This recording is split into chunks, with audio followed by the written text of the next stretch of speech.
días. Hola, buenos días.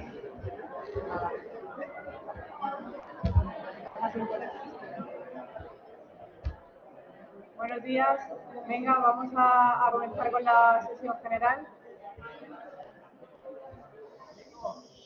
Venga, por favor, buenos días. Vamos a comenzar con la sesión general, que hoy le toca al servicio de neurología, Danis, y vamos con ello. Danis, cuando quieras. Buenos días a todos y lo primero agradecer al departamento docente por la invitación, ¿no? A preparar una sesión sobre un tema de actualidad en la neurología.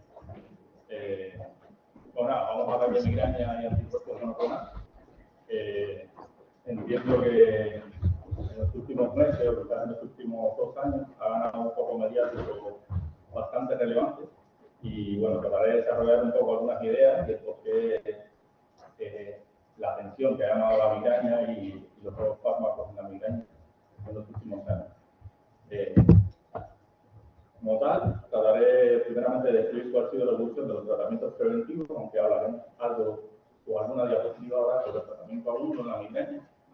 Y para eso trataremos de abordar algunos conceptos básicos, la contextualización del problema, así que es la migraña para la sociedad y para los servicios de salud. Hablaremos algo sobre la evolución de estos fármacos, de dónde vienen, cómo vienen, cuáles son los estudios pivotales y cuáles son los resultados que hemos dado.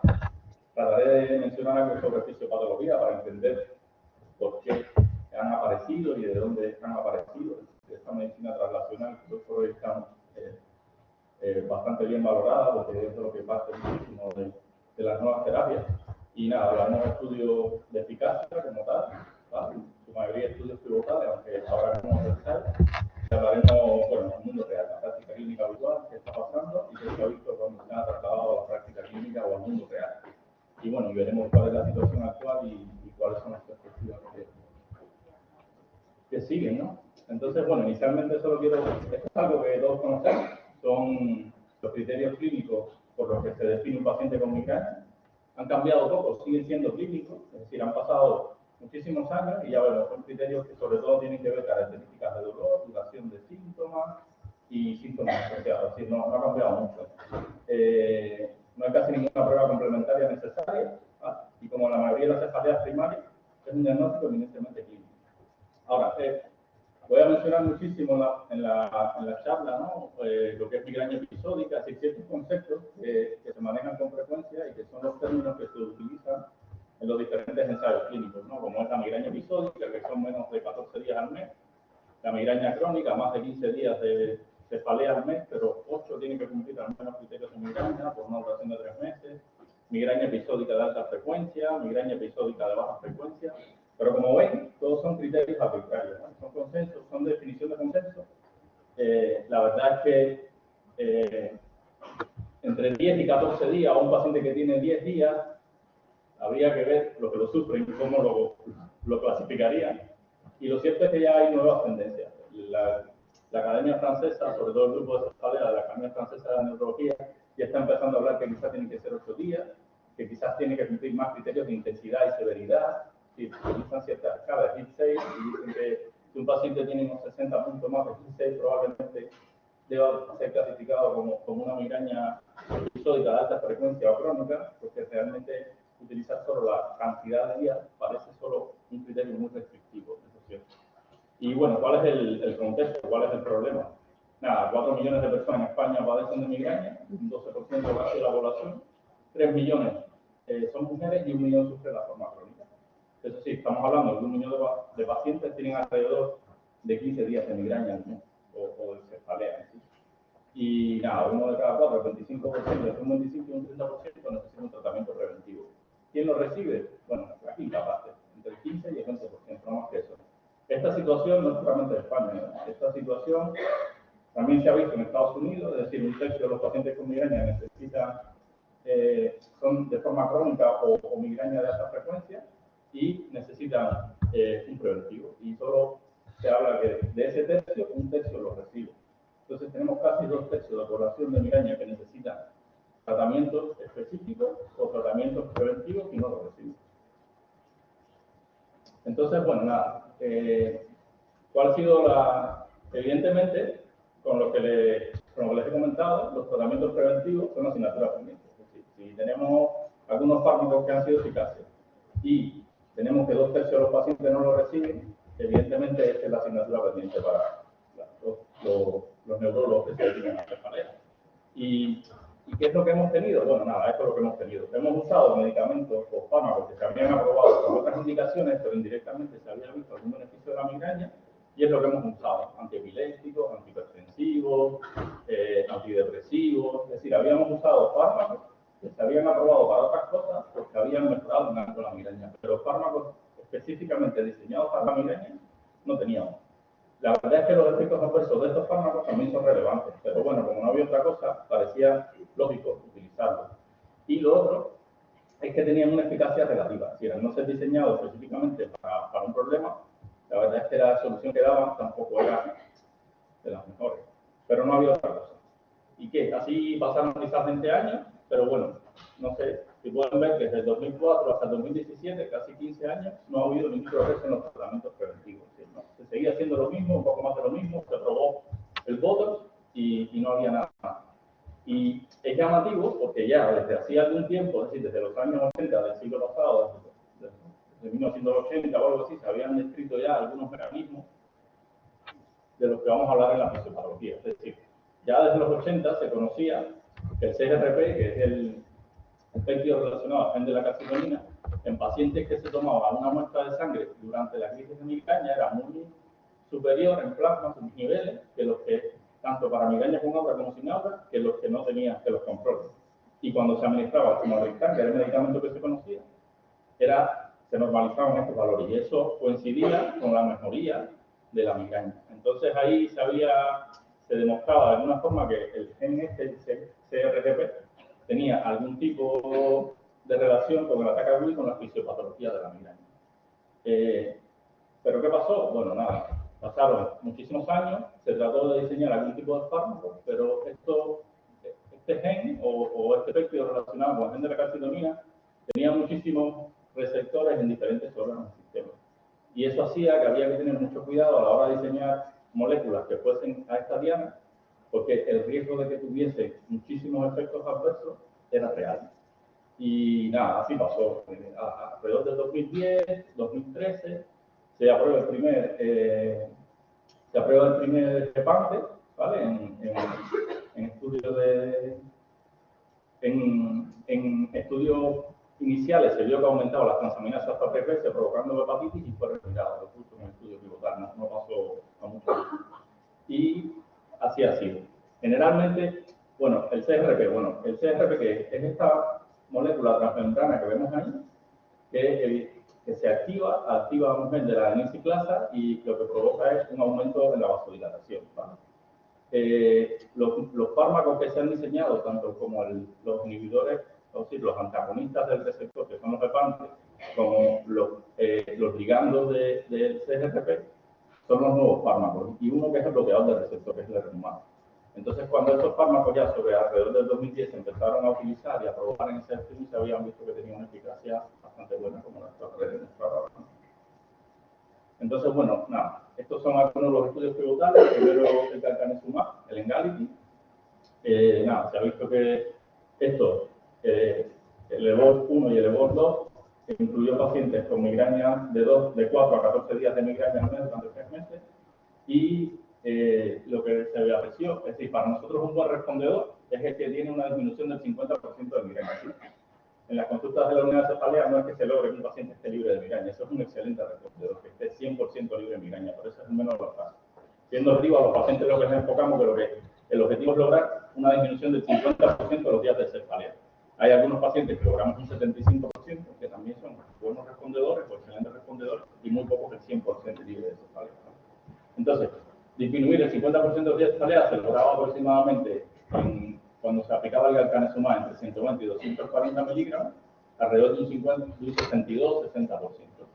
Hay que decir que la disminución de los días de migraña aproximadamente estaba entre unos 4 días o 5 días aproximadamente. Es cierto que hay que ver con lo que se compara, ¿no? Puedes comparar un paciente con su propio basal antes y después del medicamento, y puedes comparar un paciente con el placebo. Y bueno, estos estudios en su mayoría fueron con placebo, es decir, es comparación contra placebo. Si vemos cuando los comparas con el basal de sus días de crisis, probablemente la mejoría sea un poco mejor. Después salió un segundo estudio, Regain, que nada, lo que trató fue de valorar nuevamente la eficacia del galcanezumab. Y bueno, se veía que galcanezumab, 240 miligramos de dosis, era muy similar a 120, o por lo que se refieren aquí es dosis inicial de 240 y después dosis sucesivas de 120. Hubo un tercer ensayo, el CONCEPT, que agrupó más de 400 pacientes, igual demostraba una eficacia quizás un poco mayor, de 8 días de migraña con respecto a la situación basal de los pacientes. Unos años después vino el Erenumab. Este no es un ligando, este es un bloqueador específicamente del receptor. El grupo de Dinamarca de la China, sobre 2017-2018, desarrollaron unos 4 ensayos clínicos pivotales. Y nada, este no es un ensayo pivotal, este es la agrupación de muchos de estos estudios durante 5 años. Entonces, ¿qué vieron? Bueno, nada, este es un diseño muy bonito. Hicieron un ensayo clínico inicial, un pivotal, agruparon esos pacientes, encontraron una dosis que era mucho más efectiva, que era la dosis de 140, se pasaron alrededor de 250 pacientes a la dosis de 140 y se hizo un seguimiento por 5 años. ¿Qué encontraron? Nada. Sí. Buenos respondedores, es decir, 50% de reducción del dolor de cabeza, de días de dolor de cabeza, 71%. Disminución de días, menos de 5 días de migraña. Es cierto que ustedes podrían pensar que 5 días de migraña no representa mucho, pero un paciente que tiene 10 días de migraña al mes, si le bajamos a 5 días de migraña, sigue siendo, lo pasamos de una clasificación diferente. Si sería un paciente con una migraña episódica de alta frecuencia, lo pasaríamos a una migraña episódica de baja frecuencia, y eso cambiaría bastante la situación. Nada, y este mismo grupo de Dinamarca, lo que hizo unos años después fue, siempre había alguna discusión sobre si la migraña crónica o la migraña episódica con aura o sin aura había alguna diferencia en los CGRP, porque es cierto que los pacientes que tenían migraña con aura tenían valores de CGRP mucho más altos, entonces eso hacía pensar que quizás estos fármacos fuesen mucho mejor para migraña con aura que no para migraña sin aura. Nada, el grupo de Dinamarca lo que hizo fue agrupar todos los pacientes que tenían con Erenumab, miraron a un año y los dividieron, hicieron un análisis dicotomizado o estratificado en las diferentes, si era migraña con aura, migraña crónica, migraña episódica. Nada, lo que encontraron fue muy similar. Es decir, los pacientes que tenían la dosis de 140 miligramos de Erenumab tenían una buena tasa de respuesta, disminuía entre 6 y 8 días los días de migraña al mes, da igual, si fuese para uno u otro tipo, era eficaz para los dos. Nada, el Fremanezumab, la IOVI, igual, se hicieron los estudios pivotales del HALO y el FOCUS, y nada, veíamos como a partir de la primera semana la diferencia de los días de migraña era estadísticamente significativa para los pacientes que recibían el fármaco. Una tasa de 50% alrededor entre un 50 y un 60, ¿vale? Lo que seguía replicando más o menos lo que decían los otros estudios. Y lo mismo ha pasado con el Ifinatamab. El Ifinatamab es el único que tiene aplicación intravenosa. Cuando se hizo el PROMIS 1, es decir, este primer estudio los evaluó solo hasta las 12 semanas, es decir, los primeros 3 meses y 3 dosis diferentes. Nada, encontraban tasas muy similares, alrededor de un 50, entre un 50 y un 60% de buenos respondedores o excelentes respondedores, y hicieron un segundo estudio donde trataron de verlo a largo plazo, es decir, el seguimiento de estos mismos pacientes a largo plazo.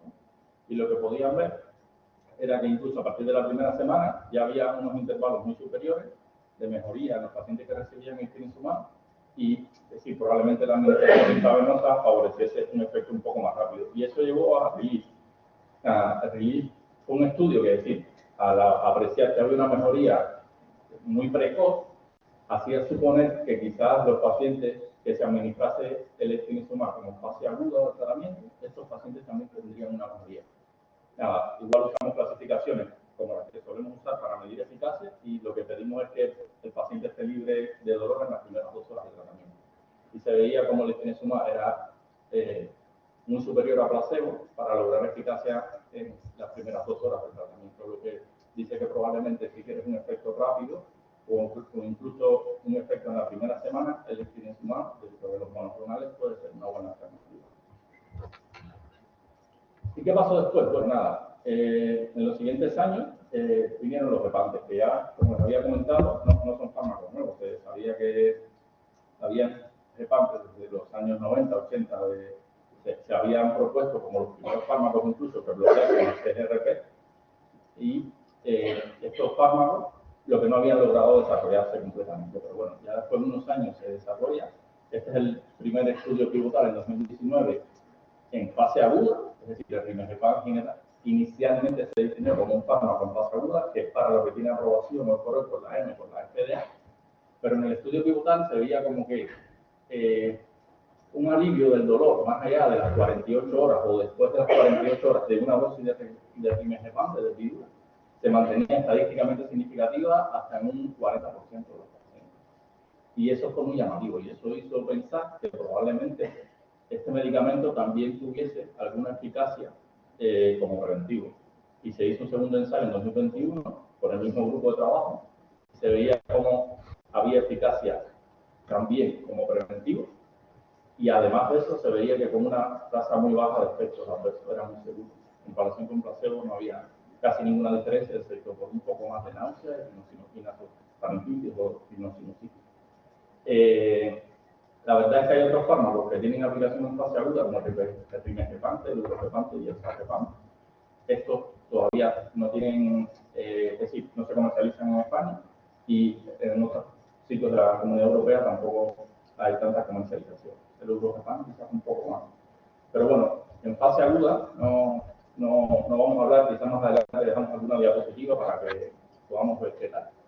Este es el azorcepam, es otro tipo de cepam. Entonces, este sí se diseñó con un ensayo directamente para la prevención y se vio su eficacia a los 3 meses. Se trató de titular la dosis como un ciclo fase 3. Y nada, se vio como que entre 30 y 60 miligramos era bastante eficaz. Se ha aprobado finalmente la dosis de 60 miligramos diarios, porque el otro era un poco más incómodo, se hacía 30 miligramos cada 12 horas, y por eso finalmente vino la eficacia. Se ha aprobado esto. Es cierto que en los estudios iniciales también se ha visto que el azorcepam, la cita, tiene una eficacia que empieza a partir del primer día y pasa a considerar como el rimegepant, que probablemente, si queremos un efecto rápido y un alivio precoz, podría ser efectivo. Lo cierto es que siguen siendo fármacos muy seguros, las tasas de efectos adversos son muy bajas, casi como placebo, no hay diferencia contra placebo. Y como se ha visto que había un efecto sistémico del péptido relacionado con el gen de la calcitonina, también se han empezado a probar ciertos ensayos clínicos para otros tipos de enfermedades o procesos. Probablemente no seamos los neurólogos los únicos que utilicemos los repantes en los próximos años. Y nada, finalmente, ¿cómo ha quedado esto? Bueno, en resumen, estos son los fármacos que tienen aplicación, que tienen indicación como tratamiento preventivo y que están aprobados. Estas son las dosis, algunas características farmacocinéticas de los fármacos, cuáles son sus principales efectos adversos, y estos son los que tienen aprobación además para fase aguda. Nada, hay de aplicación subcutánea, hay intravenosos y también hay de vía oral. Cada uno con sus particularidades, habría que individualizarlo a cada paciente.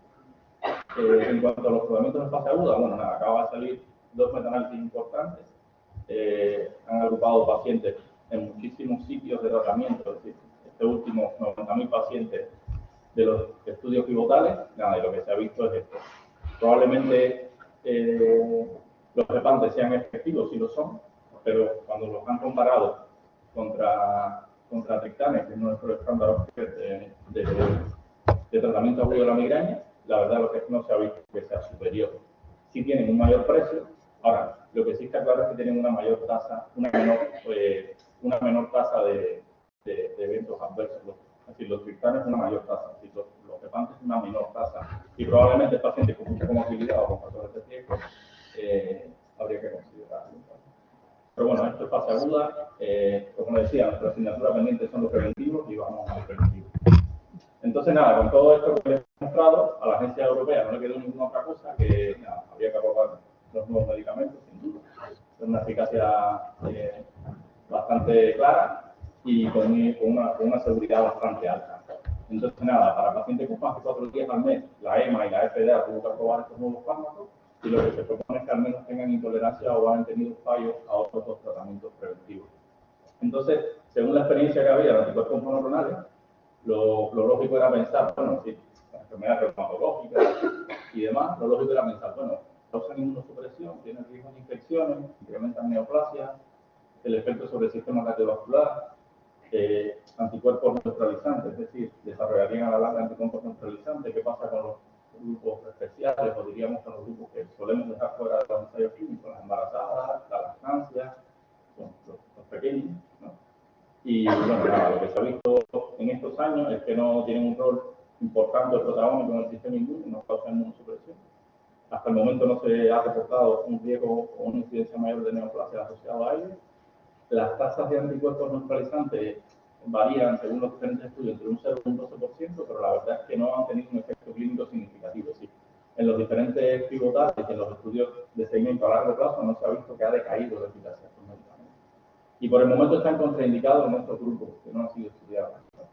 La verdad es que la mayoría de los ensayos clínicos agruparon pacientes que no tuviesen muchísima comorbilidad, que no tuviesen factores de riesgo vascular y que por demás fuesen menores de 65 años en su gran mayoría. Pero bueno, ¿qué podemos decir sobre los factores de riesgo vascular y estos nuevos medicamentos? Bueno, nada, hay algunos estudios, el Tremanzumab, por ejemplo, se ha hecho un seguimiento de la tensión arterial antes, después y durante el tratamiento, e incluso las diferentes dosis, y como se puede ver, no hay una diferencia o un cambio significativo entre los valores de tensión arterial entre pacientes que antes o después del inicio del tratamiento. No hay un cambio significativo, se mantiene más o menos igual. Y este estudio con el Anumab es muy interesante. Este estudio se hizo en Columbia, Nueva York. Se diseñó en Columbia. Reunieron muchísimos centros de Estados Unidos y hicieron esto.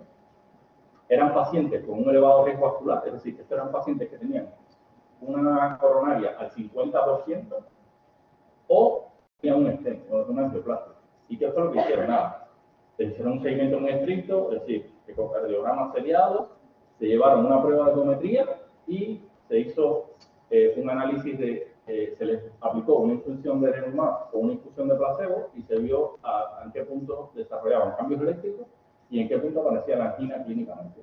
Y esos son los resultados, no se encontró diferencia. Es decir, los pacientes que recibieron Anumab como los que recibieron placebo desarrollaron de forma similar la clínica o los cambios eléctricos. Entonces esto dice que probablemente si estos pacientes que tienen una coronaria al 50% o un stent no tenían ningún cambio en las pruebas de esfuerzo, esto dice que probablemente no haya que suspender los pacientes con alto riesgo vascular. Pero bueno, esto todavía está por ver.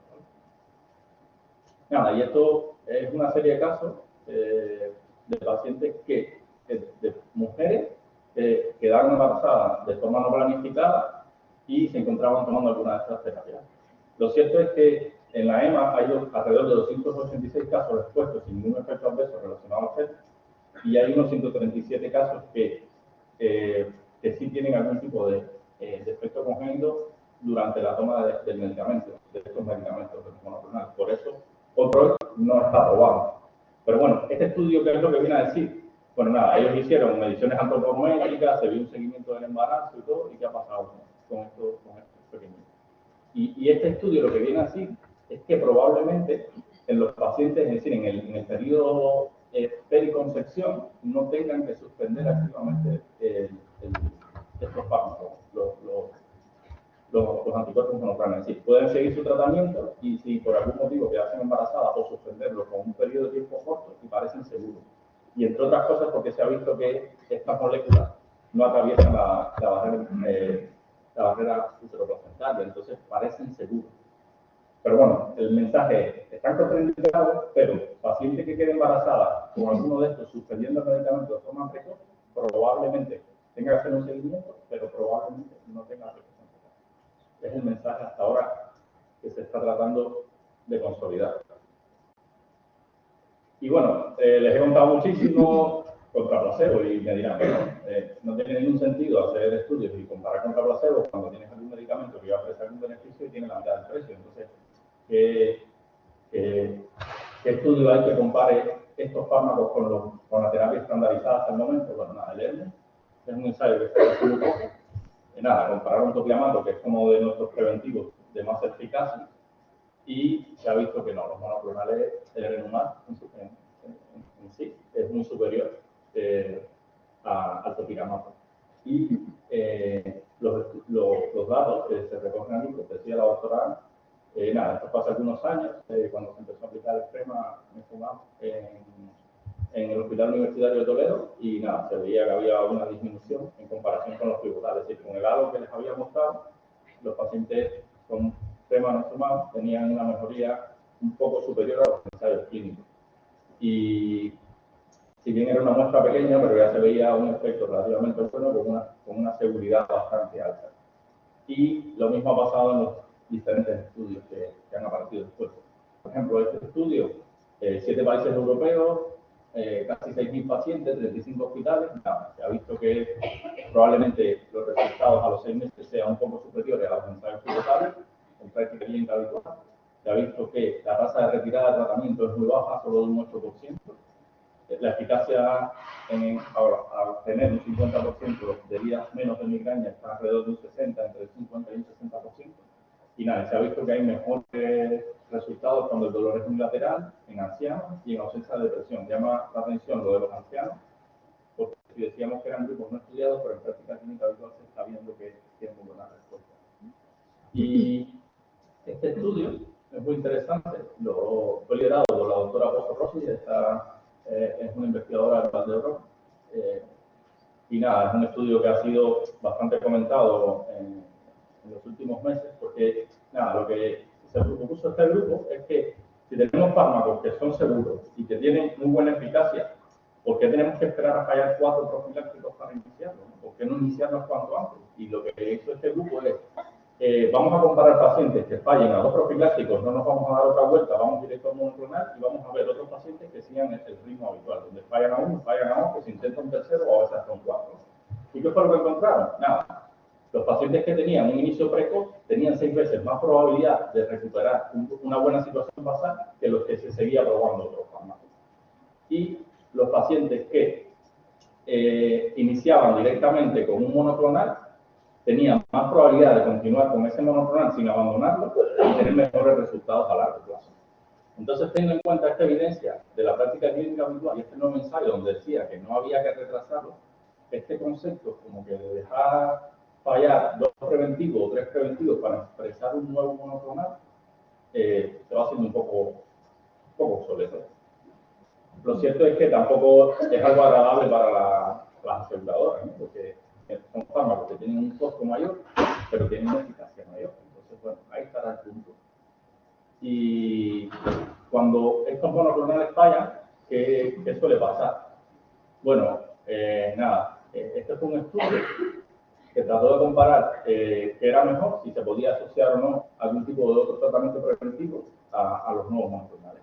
Nada, y este estudio lo que hizo era pacientes que tenían con toxina botulínica, sería una serie de 508 pacientes con toxina botulínica, de esos más de 300 mejoraron solo con la toxina y el resto se pasó a terapia asociada con un monoclonal. ¿Y qué se veía? Nada, mejoraban, es decir, con la toxina lograban una tasa de reducción de días de cefalea de unos 10 días y se lograba otro 50% cuando se aplicaba una terapia combinada. Y era así tanto para el Erenumab como para el Carcanesumab como para el Tremonezumab. Es decir, esto no está acercado en guía de práctica clínica, pero la mayoría de las unidades de cefalea, viendo esta evidencia, se sienten muy cómodos asociando toxina botulínica con fármacos de este tipo. Y la tasa de efectos adversos, como pueden ver, es muy similar a la que ya tenemos, muy baja, ¿verdad? Entonces, nada, todo esto que les he contado, ¿a qué ha llevado? Bueno, esto es lo que ha llevado. Este artículo todavía está en prensa, es un artículo que ya está disponible, pero todavía no está registrado, no ha salido como tal. Pero ¿qué ha dicho la Sociedad de Cefalea Francesa? Nada, lo he cortado literalmente porque no quiero interpretación. Es decir, quiero estar muy objetivo con lo que voy a decir. Ellos dicen que, acorde a la nueva evidencia, les parece que utilizar estos fármacos como en tercera o cuarta línea no tiene ningún sentido, que tienen que ser hoy por hoy en primera línea y que habrá que discutir con las agencias aseguradoras cómo será la estrategia a seguir. Pero ellos están claros que con la evidencia actual, con la baja tasa, con los seguros que son, no tiene ningún sentido esperar 3 o 4 veces. Y lo mismo ha pasado con la sociedad americana. La sociedad americana lo tiene clarísimo, que son primera línea. y probablemente esto va a ser un cambio de paradigma para los siguientes años. ¿Cómo lo implementaremos? ¿Cuál será el costo? Bueno, habrá que ver. Pero esto es lo que dice esta sociedad. Y bueno, ¿qué es lo que sigue? Lo que sigue es esto. Nada, hace unos meses se aprobó el BACAP. El BACAP era, esto es un péptido asociado a denisciclasa que sobre todo actúa a nivel pituitario. Y también se sabe que tiene, en los estudios iniciales fisiopatológicos se había visto que tenía un papel muy similar al CGRP. Y nada, esto es en fase 2. Primeramente están viendo si es seguro y están titulando alguna dosis. Nada, se agruparon 237 pacientes, 97 recibieron 750 miligramos de un fármaco que bloquea el PACAP y otros recibieron 100 miligramos, otros 46 y unos 94 pacientes recibieron placebo. Las dosis de 750 miligramos demostraron una superioridad sobre el placebo para reducir los días de migraña, aproximadamente en unos 3-4 días. Es decir, un mecanismo diferente, pero con un resultado muy similar a los estudios que ya tenemos. Y probablemente el PACAP se van a desarrollar nuevos fármacos y este va a ser probablemente una de las siguientes ya. Y nada, muchas gracias.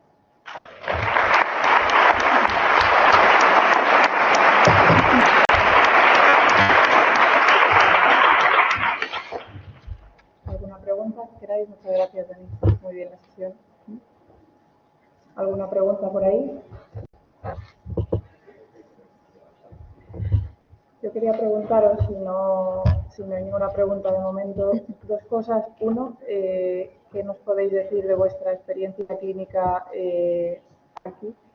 Y dos, si, como se habla efectivamente de iniciar cuanto antes como tratamiento, no sé si actualmente existe la posibilidad aquí de iniciarlo como primera línea o combinado como primera línea, si tenéis alguna posibilidad y qué resultados estáis viendo si lo estáis haciendo. Bueno, yo soy adecuado, yo no he prescrito una hormonal en mi vida, ya me he leído toda la teoría muy bien, lo he visto hacer con mis asuntos en la unidad de cefalea, pero bueno, la doctora Ana quizás te pueda dar, pero parece que sí. Vale. Gracias, Dani, por la presentación. Y nada, efectivamente ponía ya una diapositiva en la que se veía nuestra experiencia, sobre todo cuando llevamos poquito tiempo utilizándolos. Llevamos con este tipo de fármacos desde el 2020 y la diapositiva que presentaba, pues creo que lo hicimos en el 2022. Y nuestros resultados son muy parecidos a los que se veían ya en los ensayos clínicos. Entonces, presentaba Dani unas diapositivas de estos trimodales en los que hay una reducción muy importante de los días de migraña al mes ya en el primer mes.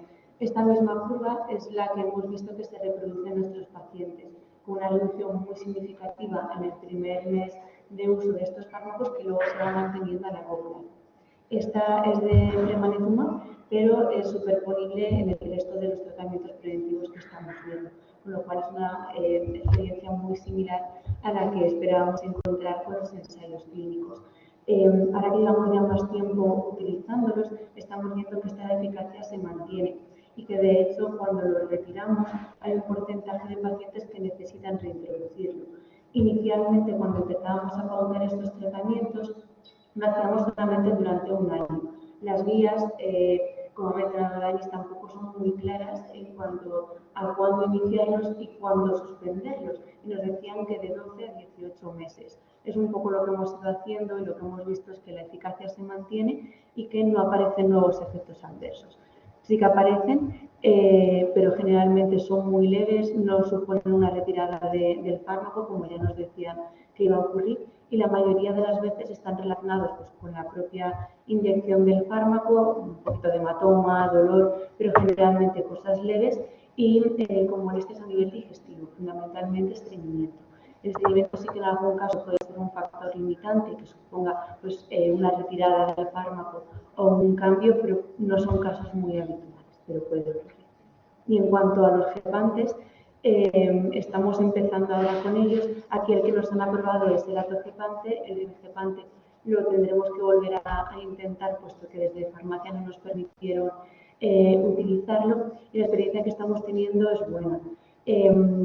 Al final se le plantea al paciente todas las opciones En cuanto a eficacia, son todos ellos eficaces, pero luego, pues dependiendo del tipo de vida que tenga, sus preferencias, pues hay algunos que prefieren ponerse un subcutáneo en casa, otros prefieren venir cada 3 meses a ponerse el eptinezumab intravenoso, y otros pues prefieren utilizar un fármaco en pastillas, con lo cual les vamos dando todas las opciones.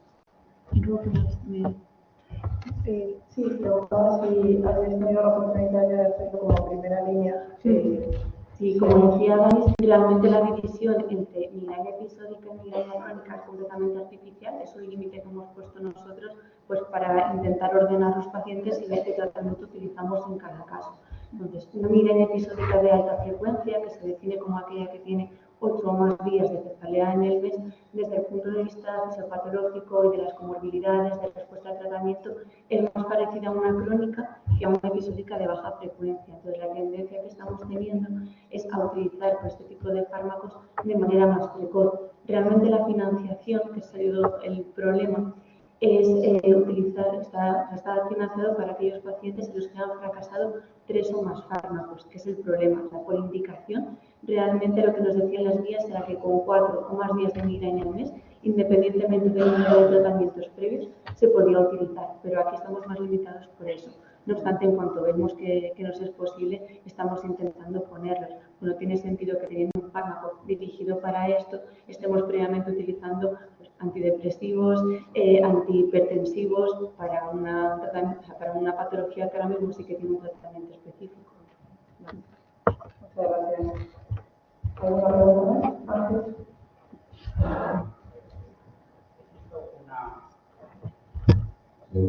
Sí. He visto una diapositiva que habéis presentado en que se analiza si en pacientes que tienen más del 70% de los que no existen farmacias puede estar un efecto no desplazado. Ya no se parece, porque además al final presentan estupenda pero mi reflexión de esto es que cuando utilizábamos evaluación de hicimos algunos casos que cuando se saltan los pacientes se dejaban de síntomas de la bacteria perversa, por ejemplo, y sobre todo de isquemias severísimas en algún paciente con SIDA que utilizábamos el cannabis por la interacción con los tratamientos. Mi pregunta es, ¿alguno de estos fármacos de los que han utilizado este en concreto son más utilizados, aunque en condiciones basadas entiendo no hayan demostrado su problema? Tendríamos que tener cuidado también con las interacciones que nos pasaba en las épocas en las que utilizábamos el tratamiento. En este caso, con los monoclonales, no están descritas interacciones prácticamente con ningún fármaco. Generalmente este tipo de interacciones aparecían en el momento de su metabolismo y en este caso no parece que puedan interaccionar. Lo han notado sobre todo con fármacos oncológicos, con quimioterápicos y con otros fármacos biológicos. Y en principio lo que nos dicen los estudios es que no habría ningún problema en cuanto a las interacciones.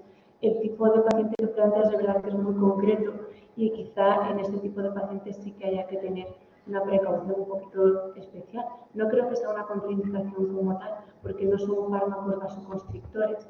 De hecho, lo que más se miró, además de en este caso de angina, era la hipertensión. Y no se ve que haya un aumento muy severo de la tensión arterial, incluso en pacientes diagnosticados de hipertensión y en tratamiento. Nosotros, de hecho, no se hace ningún tipo de control de la tensión en la consulta, con lo cual yo no creo que sea una contraindicación como tal. Quizá ya digo, en este subgrupo sí que habría que tener un control un poquito más estricto de la presión arterial o hacer un seguimiento pues, más estrecho, no sé si con medición de enzimas del daño cardíaco, un electrocardiograma de manera periódica o un ecocardio, pero no creo que sea una contraindicación. En lo que en principio lo que dicen los estudios es que no tendría por qué haber interacciones. Ahora, por el marco,